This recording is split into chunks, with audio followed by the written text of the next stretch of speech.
let's talk about installing IKO Crowne Slate designer shingles. While all types, styles, and sizes of shingle are installed in roughly the same way, there's enough variation that you must follow the application instructions specific to the shingle you're using. Your homeowners will love how Crowne Slate shingles will give their new roof the upscale look of random cut natural slate tiles without the maintenance worries. These shingles should be installed on roof slopes of 412 or steeper. Here's how to install them once you've applied an IKO roof starter as shown in previous episodes of Blueprint for Roofing. Crowne Slate is a bit unique in that the first course does not start with a full shingle, but rather the entire left tab is cut off the initial shingle. For the second course, a tab and a half are cut off, then 2 full tabs for the third course, and 2.5 tabs for the fourth course. The first course shingles are laid flush with the starters at the eave and rake.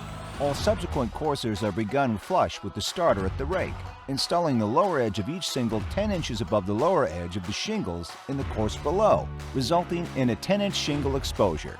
There are small shingle alignment slits at the sides and in the top edge of the shingle to help with installation, but you should always use chalk lines to ensure a proper alignment.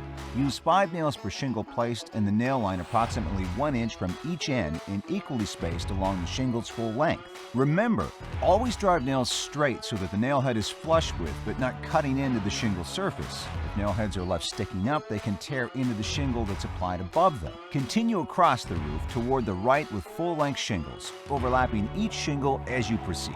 At the 5th course, repeat the sequence of the first 4 courses. For maximum wind protection, cement shingles at the rake edges. For even greater wind resistance, use 8 nails per shingle and seal down each shingle with 5 1-inch diameter spots of asphalt plastic cement spaced as shown on the shingle bundle wrapper.